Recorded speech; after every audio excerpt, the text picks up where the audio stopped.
Alhamdulillah saat ini gelombang kedua jamaah haji Indonesia langsung mendarat di Jeddah.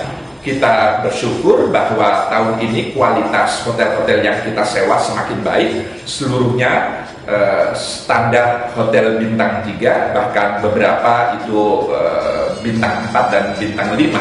Dan mereka-mereka yang tinggal di hotel-hotel lebih dari radius 1,5 km dari Masjidil Haram, itu lalu kemudian kita fasilitasi dengan bis sholawat. Bis sholawat adalah bis yang beroperasi selama 24 jam non-stop yang akan mengantar jamaah haji kita dari pemondokannya menuju Masjidil Haram, demikian pula sebaliknya, itu dengan gratis selama 24 jam non-stop.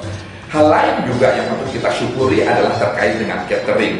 Jadi untuk tahun ini pertama kalinya kita terapkan pemberian makan bagi seluruh jamaah haji Indonesia ketika mereka berada di Mekah. Itu kita tingkatkan frekuensinya dan jumlahnya terkait dengan indeks kepuasan jamaah, di mana angkanya pada tahun 2014 itu adalah 81,52%. Lalu tahun berikutnya 2015 itu alhamdulillah naik menjadi 82,26%.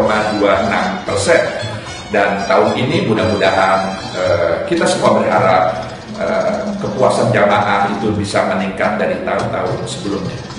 Akhirnya kita semua berharap diiringi doa, mudah-mudahan seluruh jamaah haji Indonesia bisa melaksanakan haji dengan sebaik-baiknya sesuai dengan manasiknya dan mencapai haji yang mabrur. Dan tentu kita semua berharap mudah-mudahan haji tahun ini secara keseluruhan bisa lebih baik kualitas penyelenggaraannya dibanding tahun-tahun sebelumnya.